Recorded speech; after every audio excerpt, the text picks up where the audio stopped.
Like, I think very much on the idea of, like, my own work while I'm doing it is a performance. Like, I'll sing, I'll, like, go through moments of just, like, stepping away from it. And, like, I like to have kind of a setup of, like, a home behind these works because they are supposed to feel like home. And I'm a big believer of do what you want it to be. So, like, the music you listen to, the environment you do it in, all of that adds to the piece. Music has a huge bearing on my work, which a lot of people don't know, like, as part of my process. Like, I literally do whole-ass concerts while I'm painting. Yeah, no, I've experienced a lot of religious trauma throughout my life. I was kind of baptized, like, Catholic, and I was surrounded by a lot of people in my life that wanted me to be, like, an extension of them in that way, and they felt like if I didn't do that, then I wasn't like them. There was this one moment where I was in a newspaper club, and there was the person in charge, the teacher in charge, literally was racist in front of me to somebody right next to me. And it was a situation where there was, like, a certain room that you could buy snacks, and people would help, like, the school would help, like, facilitate it, but it was a club. And she said that all the black and brown people would steal from, like pickpocket in that room, and you have to watch them.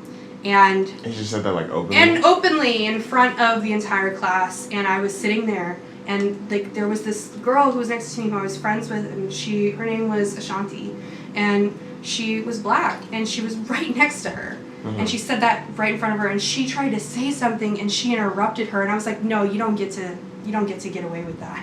And she was like, what do you mean? What do you want me to lie to you, Megan? I was like, no, I just don't want you to blame a whole race because someone threw noodles at you in that space. You don't get to just make assumptions about a whole group of people because you had one bad interaction.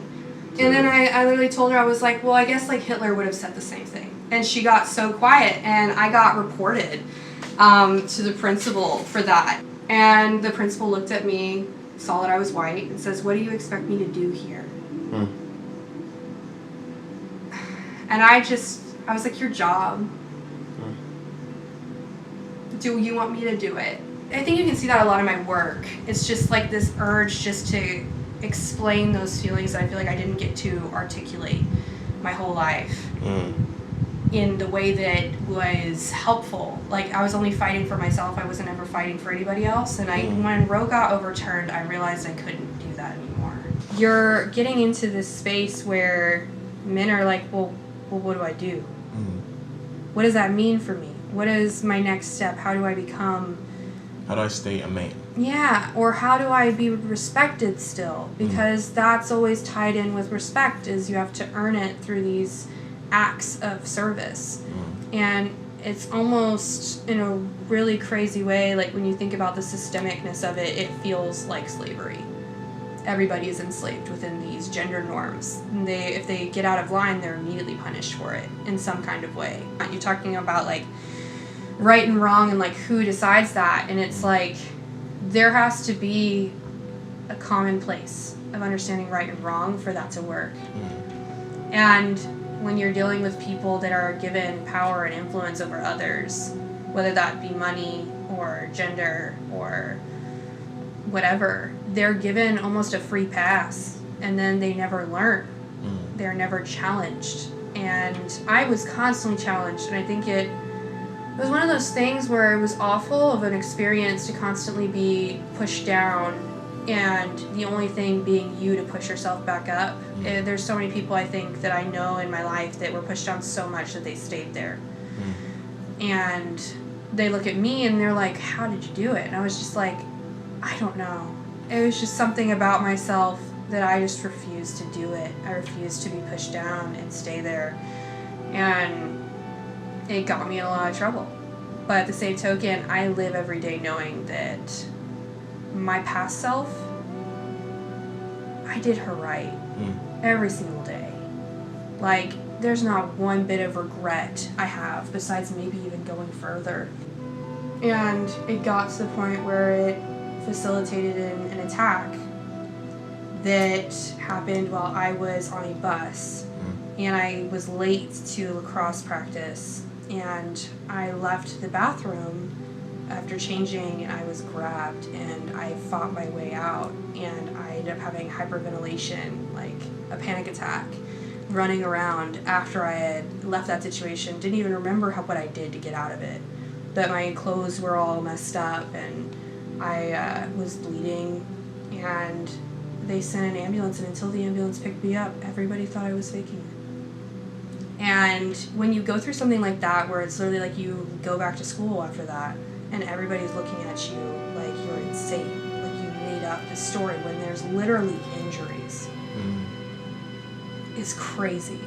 And you literally lose your mind a little bit, because you're like, am I, like, when the many are telling you that you're wrong, it's so hard to substantiate, am I insane? Am I the problem? If I stop doing these things, would these things stop happening to me? Then you grow up more and you realize that the world is not a good place. And things like that happen every day, and it's nothing you did. And the world was not built to protect you, and you are the only one that can do it. Being a kid, it's the worst feeling. Not being validated or protected. And it's easier not to complain because then nothing's wrong, and no one wants there to be anything wrong. Sorry, I'm like rambling on these things, but like there's so much baked into what I do. And you talked about like with a kind of like a prompt of this was like the inner child, and I think that, you know, the artist that is most meaningful is always the child that didn't get talked to, that didn't get validated. And I think that I do have that story to tell, and I think that it's important, even if it's vulnerable and it's awful to talk about.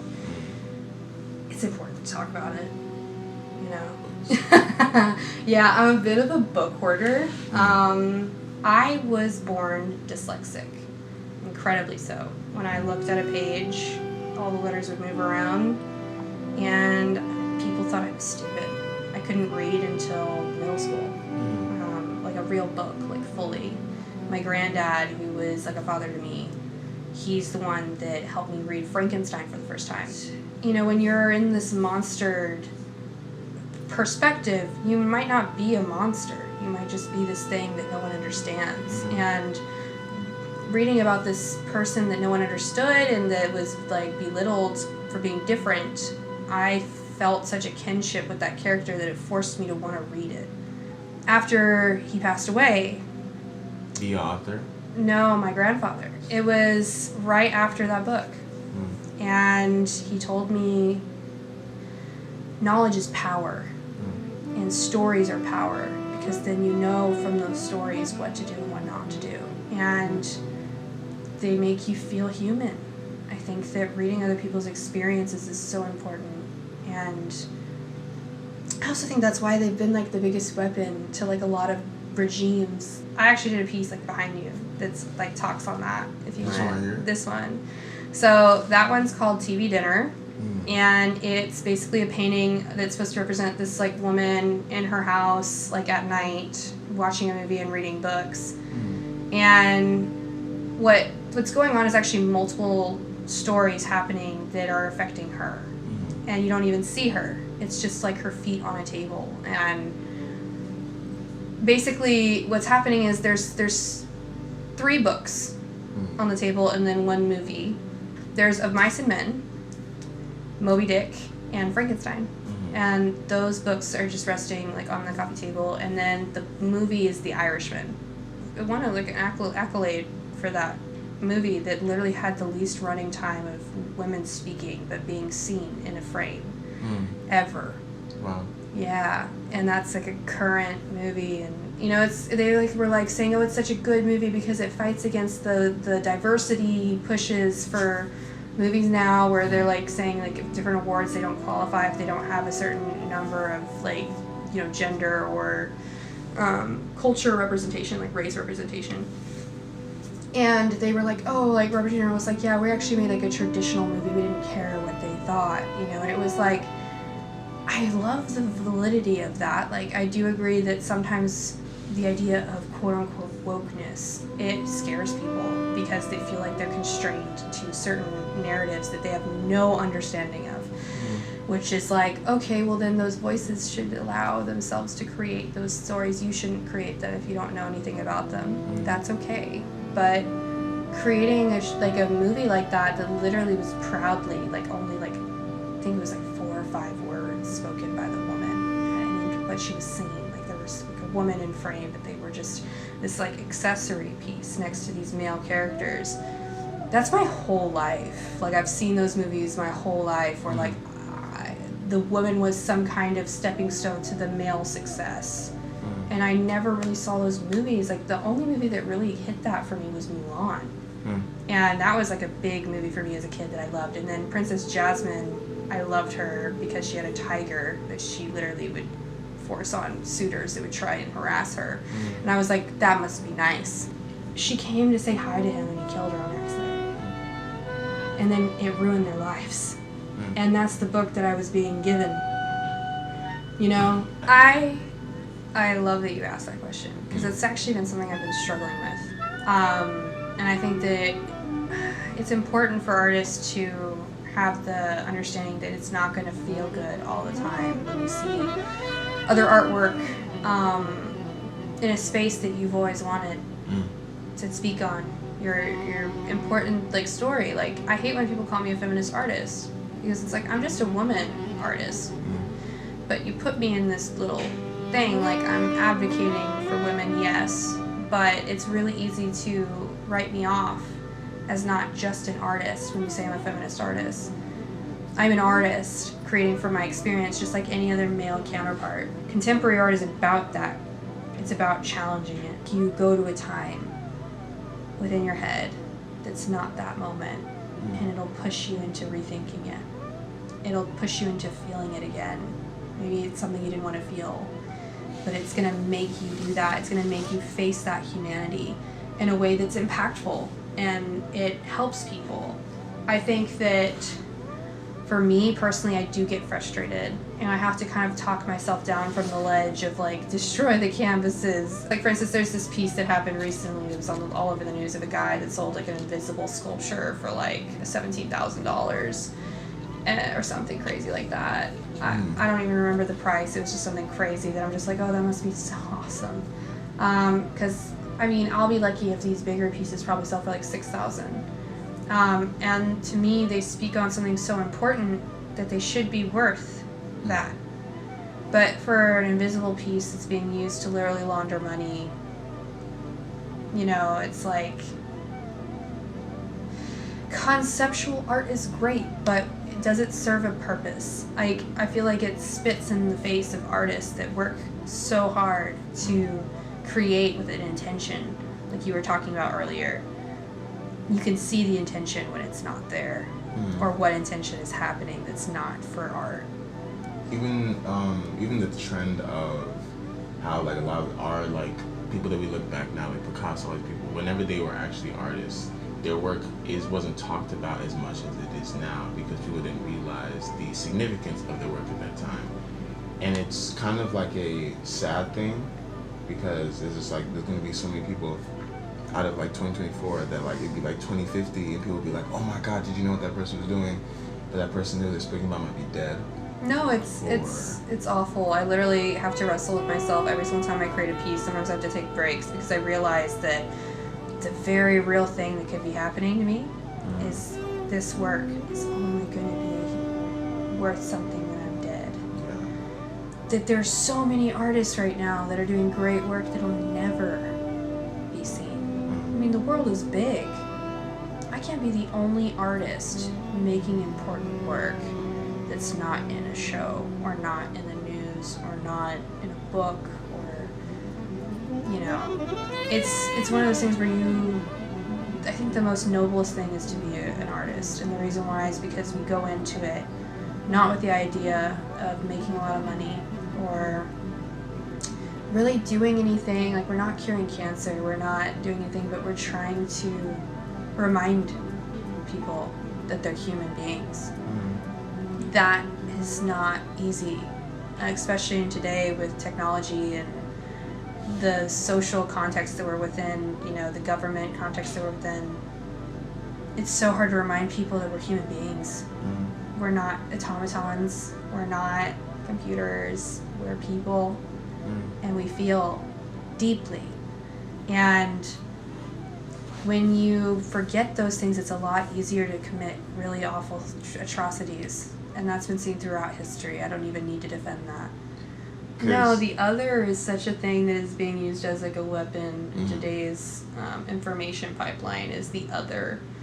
And again, like, I hate to reference a really dark period, but like it was really a great thing for, you know, utilizing power against Jewish peoples during Nazi situations. And I mean, it starts somewhere.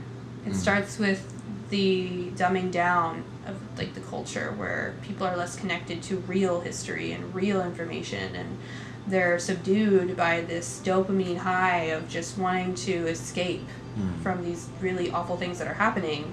And you know, then there's like, okay, well, that's convenient, it's not my fault, it's the Mexicans' fault. It's, you know, it's like this you know, I think like a psychologist would say that it's like this return to this feeling of like selfishness because the world is not being heard. And so they're like, well, if I'm not heard, what's the freaking point? What's the point of being a part of something that I'm not even a part of in the grand context of it all? You know, like, definitely there's moments where I'm like, oh, I don't want to pay taxes because I'm a woman and I'm basically a second-hand citizen if I can't make a baby, you know, and that's like, that's its own thing. I mean, I'm sure like being black and has its own caveats to it. Being Mexican has its own caveats to it.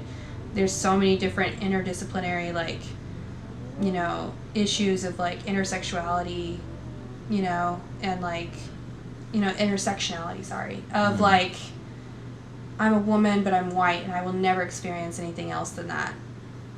And unless people actually care enough to want to listen and understand, that gap will always be there. Goes back to religion.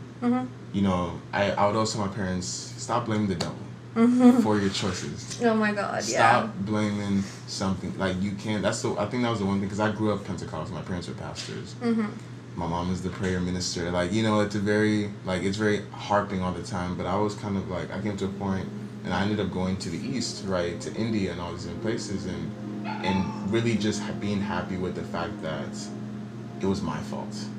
Like, I was able to take some agency of, like, this is my fault. Like, this is my life, and I did it. Not this whole thing of, like, it's something else outside of me that causes that. But the accountability. People don't like that. No. And even me, I won't say I like it all the time. I don't either. Right? But it's kind of like, you can't really change anything if you're waiting that the person who's the problem is going to change. When I was thinking, okay, like, how can I do something different? Because there's so many people that have done this, like, created pieces from this intention. And I'm like, how can I be different? How can I really, like, put my own flair on it? And my way of doing that was an idea of reversing it. Like an Uno reverse card. So it's like fetishizing the misogyny to the point where it feels unnatural. And if you're looking at this piece and it seems semi-normal, what does that mean? But it's almost like fetishizing it with these books and things that forever have been used as like an excuse for misogynistic ideals, or like this experience of being victimized. They're being kind of forced back at you. Like, I'm giving you this. Does it feel normal to you? Does it feel within like the normal realm of understanding of things that happen every day? Are you okay with that? You know, and kind of this like, it's almost like a sarcastic way of painting, honestly, or creating, I guess, because it's not just paint that I'm using. But it's almost like if you look at this and you see the fetishization of it, of like this, like, again, a lot of what like horror does with women, like Scream and things like that. You can almost see this fetishization of like women being victimized, or like the prey type ideal. And like I use that a lot in my work. The color palettes, everything. I kind of emphasize that idea of like, I'm gonna go so far down the rabbit hole of this perspective. I'm gonna listen to all of the freaking podcasts of Red Pill Talk. I'm going to literally look at all the comments on photos or videos and social media that are maybe feminist in feeling, and like seeing that response, seeing that like the pushback against those ideals of like trying to find change, trying to speak for underdeveloped peoples, like they don't have voices because they're being forced down. What is the quote unquote bad guy's response to that? And then I paint it. That fantasy. And then I put the female gaze directly opposing it in the piece somewhere. And it's like you're seeing that conflict in the piece. And that's how I get people to be like, whoa, what's happening? Because it's like there's something okay and pretty and aesthetic about this that's very feminine. Almost like too feminine. And then there's this like kind of male presence in it. Or like this misogynistic presence in it. It's like, what's happening? Is something about to happen to her? Why? Is that normal? Is this a normal situation, or does this feel like almost like this dark fantasy being unfolded? And this is like a window into a horror film, but it's our society that we're in right now. And people are like, oh, it's not that bad. And I'm like, listen to Andrew Tate, one of his videos. Listen to one of the many people that do podcasts on like the female existence that are men, and you will see how dark it gets. And then there's almost this idea of like rage baiting too in social media now, where it's like these people don't even necessarily believe what they're saying, but they're just doing it to get likes and views and comments and stuff, and monetizing people's pain. The problem with that is that, which is why I remember I was talking to my significant other, and we were having a conversation, and she was just like, oh, like, how can you think like that? And I was like, I don't. And I'm only having this conversation because it's with you. If I was having a conversation with somebody who I would enable by saying what I'm saying, I wouldn't have a conversation with them. The problem with having a podcast and saying some things you don't believe in is somebody genuinely believes in that, and they're going to take that and be like, finally, an echo chamber. Yeah, I've been told that my art sometimes, it comes from a feeling of rage, because I feel, and I think that that's so convenient to say it that way, because it's easier to dissolve somebody's ideas if they're angry, because they're like, oh, they're just angry. They don't actually mean anything, or they're over-exaggerating, or, you know, just they invalidate it. But then, you know, you do talk on the idea of female rage and how little that's actually accurately portrayed, and what that means. Like, because women don't do the same things that men do statistically. Like, they don't shoot up schools. They don't. I feel female rage is a lot quieter. It is. It's very simmers. Slow. It simmers. And there's like an electricity. But there's always that kind of feeling of like anger. And it's like, because we've been forced to be quiet about it, we're not allowed to be angry, we're supposed to be quiet. And like when a white woman cries, it's like this whole thing because they're not supposed to. Like, but then on top of that, there's like almost this like idea that like that whole thing, it's like her using that as a weapon, and sometimes people do. But then it's like, okay, well, that's all they do. If one person does it, everybody does it. That kind of mentality. It taints like authenticity, and you know, it's a really interesting thing. This show has put me down a rabbit hole of like psychology and society and my place in it, but also the surrounding, like who I'm afraid of walking down the street. What does he see? What do they see? You know, like what is that woman that I see? What is her life? It's really interesting the response I get from my work, because they either hate it and they get enraged by it. Really? Yes. Or there's a feeling of understanding and feeling seen. It's either one or the other. It's never in the middle. And it's so interesting. I was like, people actually, what does that look like, someone getting mad at? They say, so you hate men then? Like, this is just from seeing it? Yes. Not even you explaining it? Yes. Wow. they will look at a piece and they will say, so you just hate Christians then?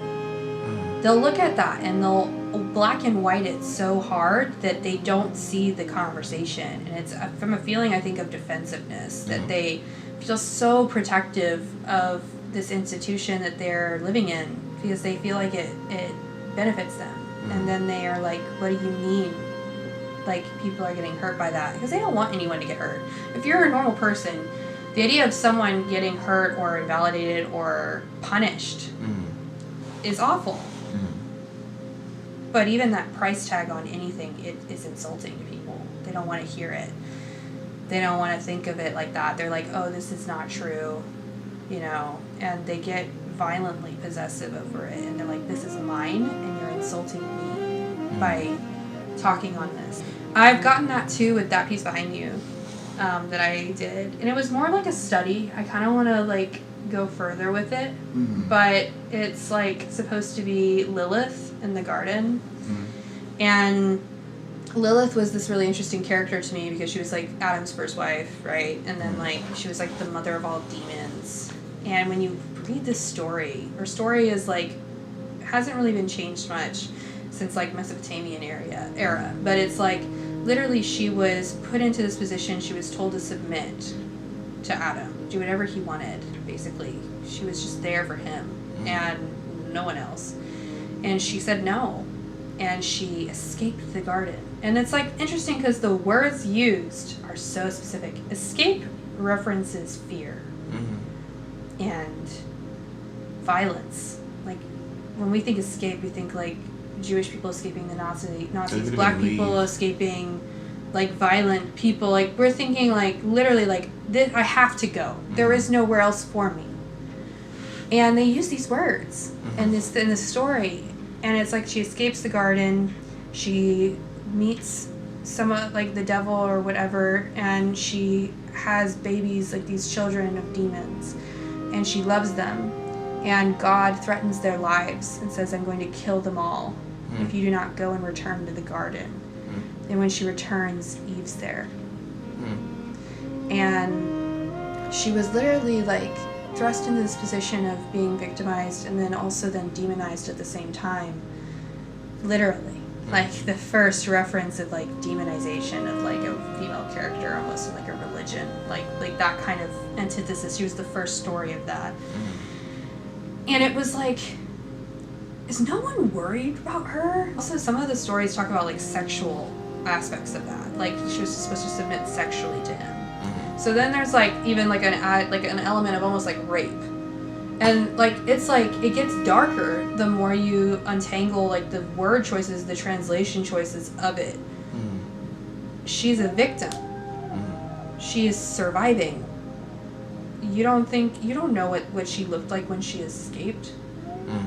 You don't know any of these things. And then there's like definitely like some references of her and like paintings and stuff, and she's beautiful. She's this like beautiful untouched skin, like not a victim in any way. She's this like siren person in all these pieces. And I'm like, I've never seen her as like a victim or like surviving. She doesn't look like she's surviving anything. She looks like she's just wandering around. And it was one of those things for me that I was like, okay, we're going to go into this and it's going to definitely get some people like turning their heads, like for sure. Like I knew that there was going to be some like, okay, how dare you? Like she's like this evil person. How dare you try and humanize her? And it actually came really close to home. And it was someone within my circle that literally was completely appalled that I did that, incredibly insulted. And they didn't even want to hear the story of why I did what I did or anything. And that confuses me because it's like, why are you becoming so like defensive or offended by something that you don't even like understand it? Like you don't even want to like be put in a position where you have to accept that this is valid, which is just that says more about you than the actual thing. Yeah, and again, I use it almost like an ink blot test for people when they look at my work. It kind of tells me a lot about who they are as a person because I'm giving them an out. I am. I can't force them to look at my work. I can't force them to think about my work. But their reaction alone tells me how they see the artistic process. Like, if they see something they don't like, they're not gonna look at it. Mm-hmm. You know, like, and it's like, it was really interesting because you would think I'd be upset, but I really wasn't. It was more angering because it was like, so we're at a time now where if we look at something and we don't like it, like just on first glance, we're not even going to talk about it. And that was like, that's the problem. Like that's the whole problem. And it honestly made it a successful piece to me. Mm-hmm. I was even going to ask about that. I was like, what is success in these things? That money isn't the goal, things like that. What is like success? How do you know? How do you know you've done what you were intending to do? That piece over there with the window made someone cry. Mm. That was success for me. She was like, I see it. I feel seen right now. Mm-hmm. That is success. And then on the caveat of that, when I make someone so angry mm-hmm. that they're like red in the face and they are just throwing slurs at me and all sorts of things, which has happened, that is when I succeeded because I pushed a nerve. And if that nerve was so pushable, why are you so angry when I did this? I'm not disrespecting the religion. I think that belief is important in anybody's life. Spirituality is important. But it's like, if we don't understand that belief has been tainted by man perspective, in any kind of way you think about it, good or bad, that is objective. Belief has become, I'm reading this book called The Business of Belief, right?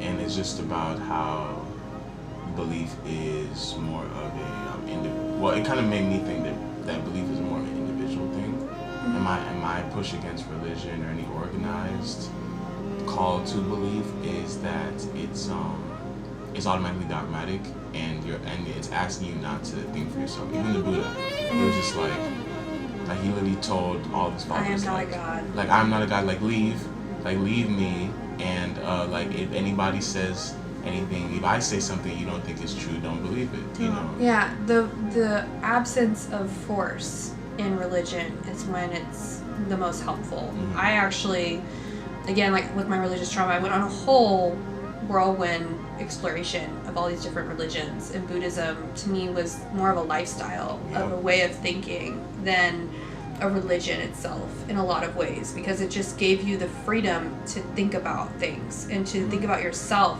in the greater context of what you're bringing to the world. And I definitely, like when you reference that, it's like, again, my work is the freedom of thought and of belief. If you don't agree with what I'm saying, talk to me about it. I actually love having a conversation. I don't want to assimilate people. That's, I think, the main thing too. They're like, are you just trying to like force people to think like you? I'm like, no, I'm not. I'm forcing people to talk about why we believe certain things and whether or not that's okay for it to be continued that way. I think that's how change happens. Good change is when there's two people from opposing sides and how they sit down and they actually talk and they are okay with being different and not totally agreeing with each other. And they realize that there's actually so many similarities. I went to a Hindu temple with a friend, and the guy, he took us around the entire building, was showing, it's very like Catholic, the way that they have all the stuff on the walls. And he told me this story. He's like, can you imagine a man having that many wives? I'm like, Solomon. But he's never read the Bible. He's been told not to touch the Bible, right? So he doesn't even realize the similarity between his religion and the next. And I remember I was telling my mom, I was telling her, because as I said, they're very Pentecostal, so I was telling them like, you know, like, there's a lot of similarity between Hinduism and Christianity, and Hinduism came before Christianity, you know, like, so, like, if we're talking about causation... No, like, that's like a whole rabbit hole. You don't even want to touch, because people will get very mad. They get so enraged when you point that out. She got very mad, and she was like, holding in, and she snaps with it, and she's like, how did you have the audacity to go to a Hindu temple? And I was just like... Why does it have to be an audacious? I just want to understand what somebody else has. No, it's so interesting because it's like such a taboo subject. It's almost like the act itself of exploring different perspectives is like your betrayal of another's. And it's a really easy way to get people mad. And it's so funny because I hate to be that person because I hate rage baiting. I do. Mm-hmm. And I don't mean to do it. Mm-hmm. It's just more of like, I'm trying to force the conversation of like, I don't want you to believe me. I want you to talk about it. I just want you to talk. And I feel like no one does that anymore. No one just talks. Everyone gets so upset with each other when they don't believe in the same thing. But I told my mom, I said, so you think that the God that's as big as you say and wrote this Bible and done all these miracle things would limit himself or herself or itself to Judaism or like just the Jewish language? What about the Native Americans across the ocean? What about the Asians? What about why would we do that? Why would it just be one thing? Like why would it not transmutate itself? I'm like, you have Babel. Like one time people were speaking one language together and it split up. And it's just one of my friends, he's the one who really set me on this path because he speaks like 15 different languages. No, it's crazy, the different words and how it's sometimes like, you see how they came about and there's just like, again, the connection. Like we came from Africa primarily. And then we all split off and we did our own thing. Mm-hmm. That's genetically been proven through science. And literally Africa is one of the most diverse births of religion and language ever. And if you study art history, like I did, you will see that. Just in like, you can see the different idols and you see how they're so similar and how they grow into these different aesthetic choices. But like like basically they all have like a similarity to them. And for me, like when I started researching religions, it was one of those things where I was like, okay, so we're all talking about the same guy. Yeah. Basically, we're talking about the same guy. We're talking about the same phenomenon. We're talking about the same, thing. And it's like, why did we not understand that we were talking about the same thing? Like, how can we all be reading similar books and none of us can understand each other? It blew my mind. And I was like, it kind of was this, like, birth of me, like, being like, okay, I'm not going to do this anymore. Like, I'm not just going to, like, believe adults because they say, like, this is the way. But, yeah. Anything else you want to talk about? When you look back at the things you made, does it ever tell you about yourself? Because sometimes I remember I wrote this, like, 12-song album thing after, like, a really bad relationship. And a year later, I was showing somebody, and these songs are all positive. Like, the beats are always, like, uppity.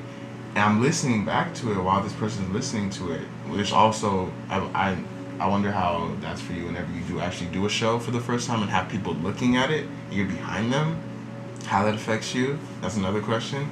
But whenever I was listening to it and she was listening to it and I was, like, hearing it back, I was like, God damn, I was fucking depressed. Like I was really going through it based off the things that I'm saying that I didn't even deep at the time, like how much I was like almost in this cathartic way, like expressing myself. I was just like, oh, this is fun. Like I was singing along to it without really, even some songs.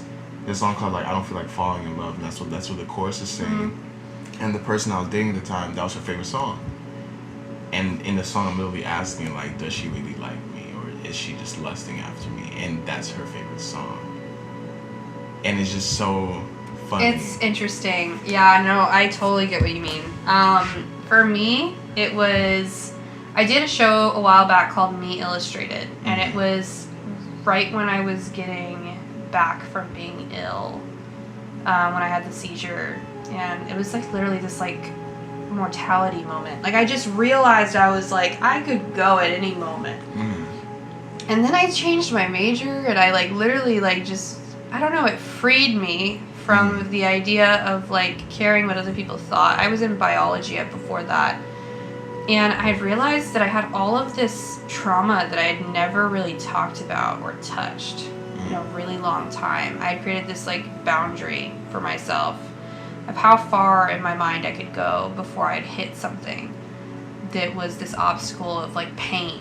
And it was so hard. I remember when I got that idea to do that piece, I created for like weeks, and then I did a show in Third Space Gallery at UH. It's on like the 3rd floor of the art building.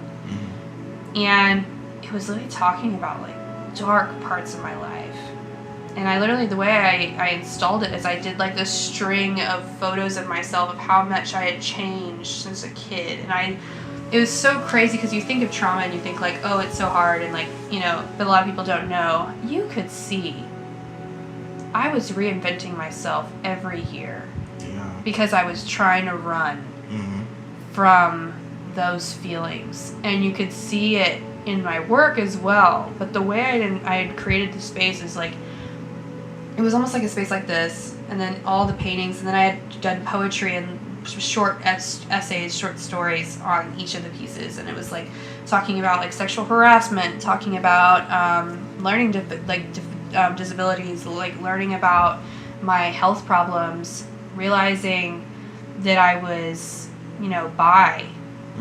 All those moments and those stories of what happened to me that I never touched until that moment, and I cried while doing them. I cried while writing them. It was so weird. The first piece I did was Dyslexic Conflict, and it was like this piece, it was like a collage piece, but also portrait of myself, like a self-portrait. And then I was writing about it, and it became a letter to my granddad, who had passed away. And I cried at the end because I didn't realize I was writing a letter to him until it was over, and I was like near the end, and the natural flow of the writing just ended there, and I was just like, it was so hard on me, like that thing I didn't create for like 3 years after that, like 2 years, maybe 2.5, and I just didn't even touch a paintbrush. I didn't even write anything. I just avoided it. I just got into school work, and I just like did writing for my art history classes, and I didn't touch any of it because I was so traumatized just from letting it all out. And they're not even my most favorite pieces. The Dyslexic Conflict one is, and I still have it, and the other ones I'm really recycling those canvases just for something else.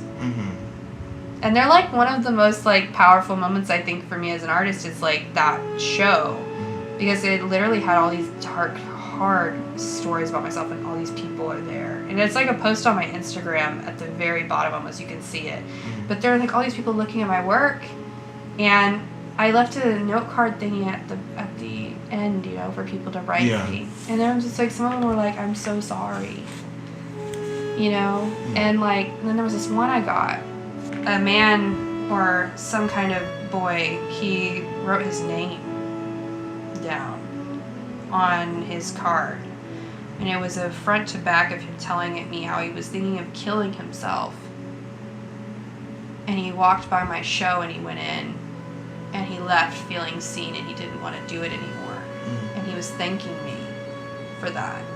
And I still have the note card because it was like one of those things where I kept all of those note cards from that first show because it was like so meaningful, and they were so kind, and it was like these people wrote so much down, even though they were just in passing, but they cared enough after seeing that show, like it moved them so much that they wanted to write to me. And I saw it, and I was just like, he had a plan and everything. And I felt, you know, kind of pushed or pressured to tell the school, just to notify them that, hey, you should just really secure this area because there's a possibility that somebody's already looked around and might use that in the future. And they immediately, like, I got called by all sorts of people at UH telling me to give up the name of the person and all these things. And I'm like, I can't do that. I can't do that because, like, that's just wrong. Like, I can't, I mean, maybe this person is going through something and maybe they were thinking about doing it, but they said they didn't want to do it anymore. And me disrespecting them by outing them and having all these people knock on their doorstep, possibly put them in all sorts of situations that would be negative to them healing. But they just were wanting, like, to send the cops and, like, maybe institutionalize them. I'm like, no, I'm not going to do that to him for, like, giving me that vulnerability. That could push the person. Yeah, and I mean, it's just like this person was vulnerable with me. I struggled with that decision for days. And so it's like, as an artist, you have to understand it's a privilege and a curse. Because you can move somebody in such a positive way, but you can also move them in a negative way. And it depends on your actions and who you are and what you're creating.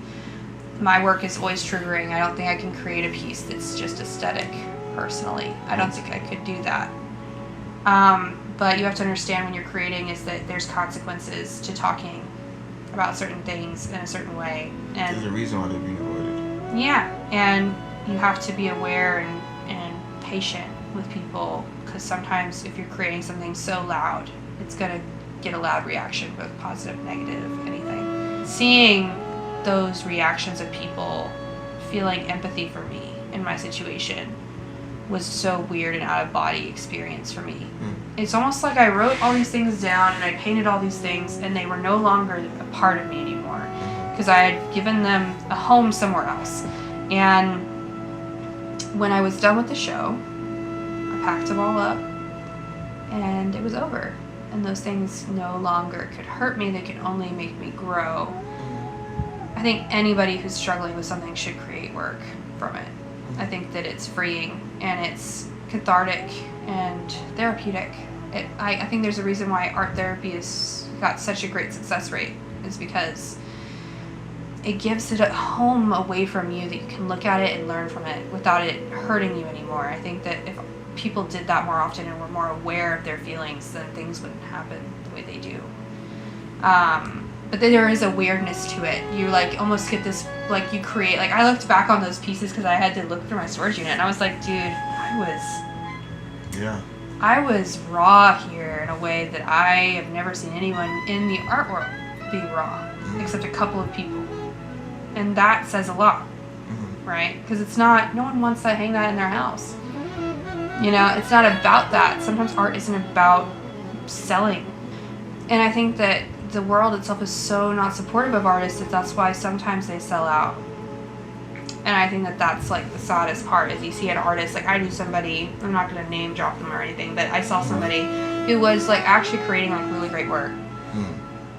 And then they stopped and they started selling at conventions because that's what paid the bills and that's what they could do for themselves. That's why I'm also like, I lost respect for that person a lot, because I was like, I hate that I feel this way about you right now, but it's like, you're the problem, man. I'm sorry. You're part of the problem, at least. Like, and then, you know, like, I deal with, like, these whole gallery spaces, and I've had galleries literally try and, like, have me sell out so many times to make stuff that would just sell.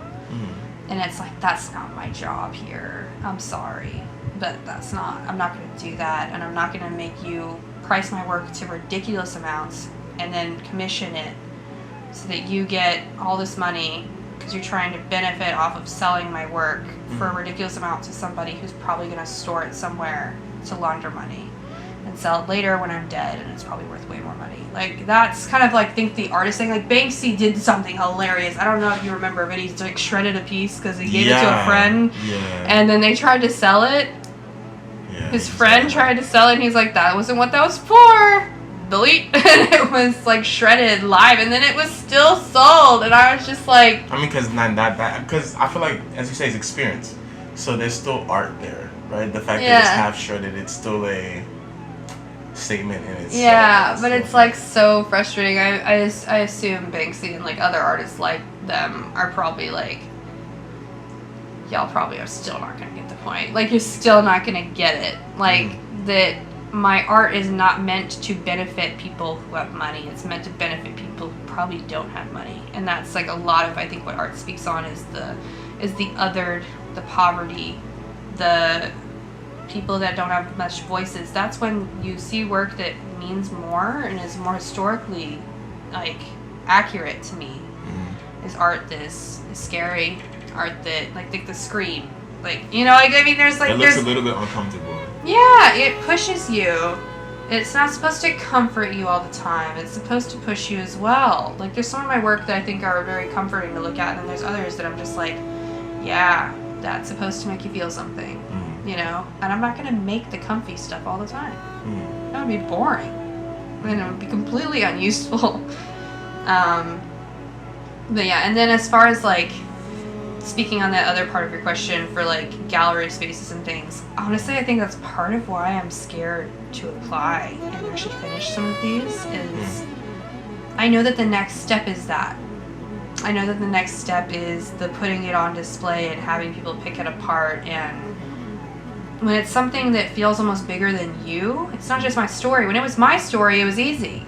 You know, and it's just like when it's just me and it's like self-portraits of myself in really vulnerable like states and like talking about it. That was my story to tell. Only mine. And yeah, people saw themselves in it and that was great, but it's my story, so it's like easy to give up that control in a way, because it's like I'm the only one who has something to lose. The work I've been speaking on is an issue that's not just mine. And it's a feeling that's not just mine. And it's like you want to do justice to the people that you're representing. And I think that that's the scariest part for artists that are like for instance, like there's like artists in the Black community that are doing something similar. And it's scary for them. Probably the same way I am. Because it's like you're speaking for something that's important.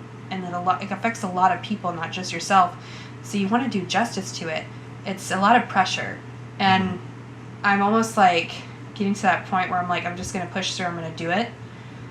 And then if it doesn't go well, it doesn't go well, but at least I did something and I said something. But there is even moments where I myself buckle under the idea of like, I do not want to do these people wrong. You know, and then you talk about like also the history. Like my Mimi, for instance, this is like a really great story. She's the same one that said I was going to hell.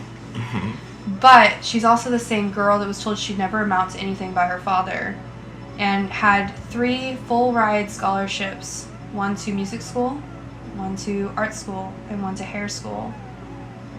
And she went to hair school and she's always regretted it. I'm speaking for those women too that could have been the best artists of our time and they never did because they were told they couldn't. And it's like, that's a big shoe to fill with your work. I don't think that it is, because you're speaking for yourself. And I was telling one of my friends, like, it'd be so much easier for me to do what like I see happening and really make some money like really fast, but definitely a formula for it. I just can't, like, it just doesn't feel right to me. And so even doing this podcast or trying to have these conversations with people who I feel like are in the same kind of wavelength of thought is like, money can be made, like, in the sense of, like, sustainability can be made while still retaining meaning. But the people who are going to bring the, like, help, they have to understand why they need the help. Which is, like, being able to create spaces where conversations can be had around these certain things. So I feel like the fact that you're having the guts and you're ballsy enough to even go ahead and do it is like really important. For example, me, if I try making art about something like this, it automatically is going to I can only go so far because I'm not a woman. So the fact that you're a woman and then have lived experiences with certain things, it's like, yeah, you're speaking for yourself. It's not like, oh, you're hearing my story, you're hearing truth. Not my truth, just the truth. I think it's more of like an idea of justice. I think that there is something wrong with me in the sense I feel like... You said wrong with you? Yeah. Because I do feel like there's a moment where I feel so upset for these people that they're gone now. Like they're dead. And they will never experience a world where they felt accepted. Like there's a whole history that I've learned, and that's I think the problem when you're a researcher artist like me. I get like you research so far into these stories of other people that are like you, and you almost feel like you take on their story sometimes, and it's like I want to get justice for that person. I want it so bad because it's like their legacy is what I do with their story. And I think that's more of what I mean by this pressure to speak on them. Is like you don't want to because you feel like I didn't get to talk to this person face to face. I feel this like feeling of like if no one got to say this for them. And if I'm going to, I need to do it right. And I want it to be respected. So... But yeah, that's kind of to give you an idea of why I mean, like, that pressure. It's not really about the success of it. It's not about changing people's minds. It's like these people that I've read about, that I've researched about, these women, these stories of women, they are so big. They're bigger than me. And I'm having to capture them on a canvas or in a stained glass, and it's like, how can you really embody that? And it's like, if I don't do it right, that story still gets lost, and I don't want it to be lost. I don't like that I had to research so hard to find it. Like, I want those stories. Like Henrietta Lacks, I mean, it's such a great freaking point of that. Like, creating from that idea, she literally is saving billions of lives with her cells, and she didn't agree to give them. And the family has gotten nothing. They were told that they were lying until they actually got freaking evidence of it.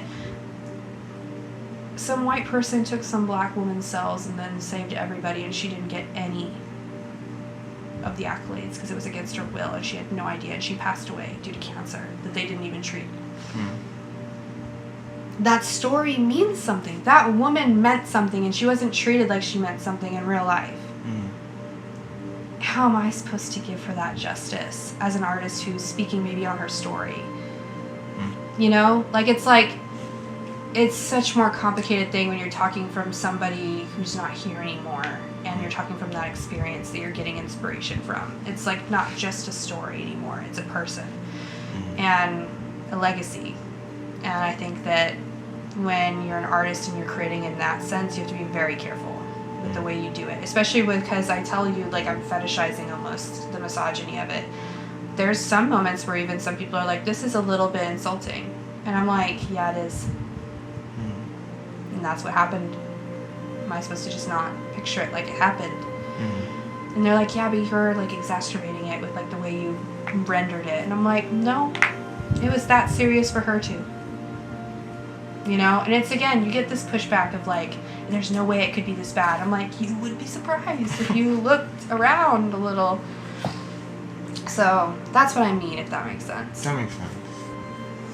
Genuinely, I feel like that you will. I feel because you actually care. And that's all you gotta do is care and let the universe handle the rest of it, right? Yeah, it's easier said than done, for sure. Yeah. I think that it's important that I go through this anyway, the trepidation, because it's like, it makes it real. If I didn't have any trepidation on talking on these stories, I don't think I would be as emotionally aware and authentic in saying them. So it's like almost this process of like, not questioning myself, but like really investigating, like literally like investigating these stories so thoroughly, and then trying to spend not just days, but like sometimes months thinking through a certain piece of how I'm going to articulate this story. I think that's like that whole process, getting to that point, that is necessary. Otherwise it's not gonna be a successful painting or piece in general. But yeah, that's kind of, yeah.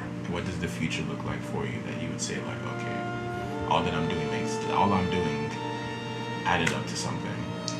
I think that what's going on in Texas right now is incredibly scary.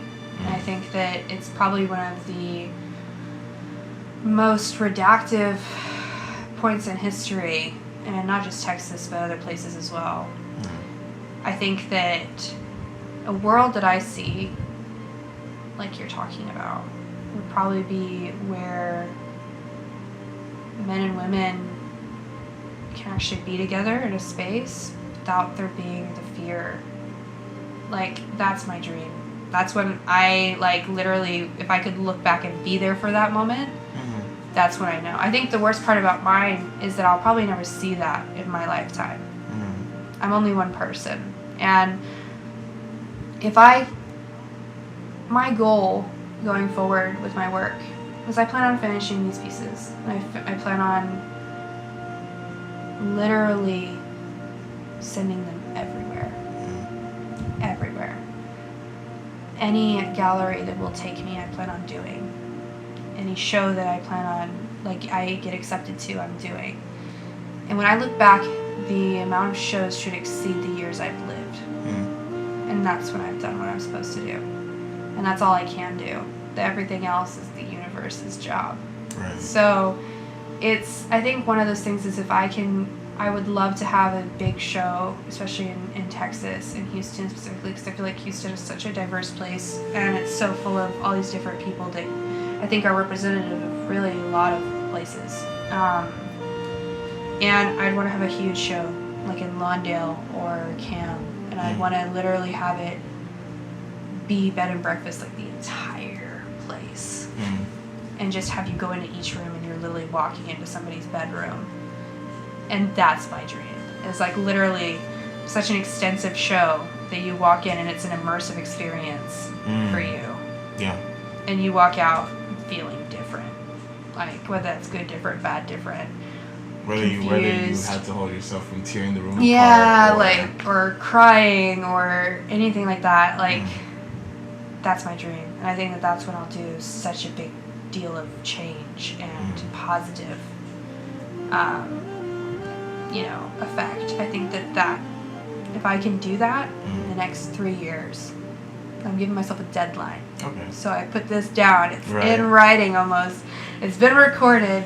I want to do at least that show in like a huge space and have it be like this interactive experience of people literally going in and experiencing the world and walking out and being like, okay, I'm going to think about this for years.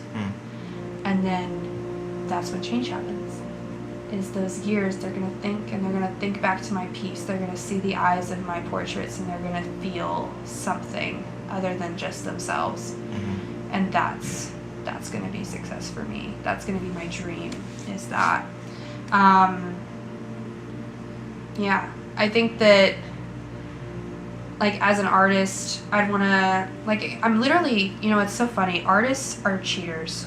They are plagiarizers, because that's all we do is we take influence from things before us and we try and build them even bigger.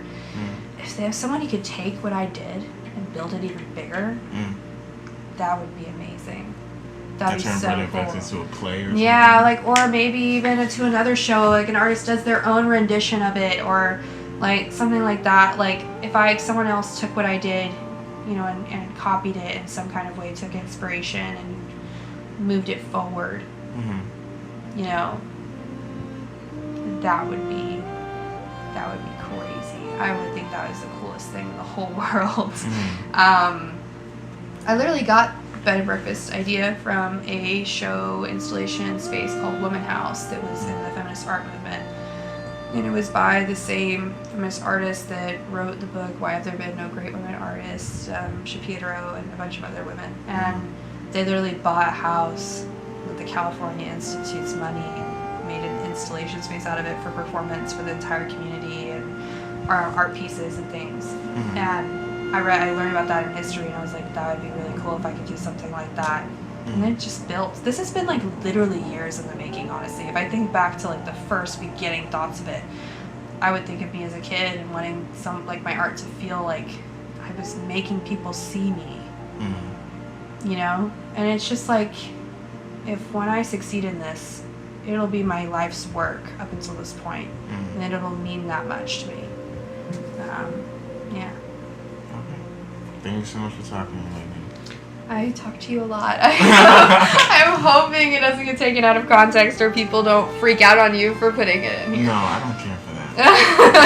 That's the whole point. As you said, because even with me, I think my frustration, because I made a bunch of cool stuff, and then I started thinking about money, and then all my stuff started losing all its meaning. It just became... I hate that feeling, don't you? It's awful. It's like a drain. I was showing somebody the video, and then they were literally like, they're just watching it, this is cool.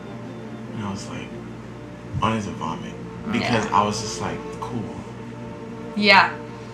I was like, you don't feel any kind of rise from it or anything? They're like, no, it's just a cool video. And that was the moment where I was just like, okay, I can't, that's terrible, because like, what's the point? No, there is no point. And that's like, again, you asked me like what problem I have with those kinds of artworks and things like that. It's like, when you're an artist, you represent all of what art is. and to people that don't necessarily know what art is. That's your prison. You're dropping the value of art by making it one. Yeah. And people don't understand what art is then if everything looks like that. But yeah, this is a quote that I want to end it on. Okay, good.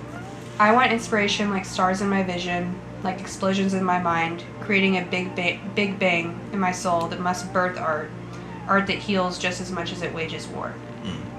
And that's kind of me in a nutshell. And thank you for asking me to do this. This has been cool. Of course, very.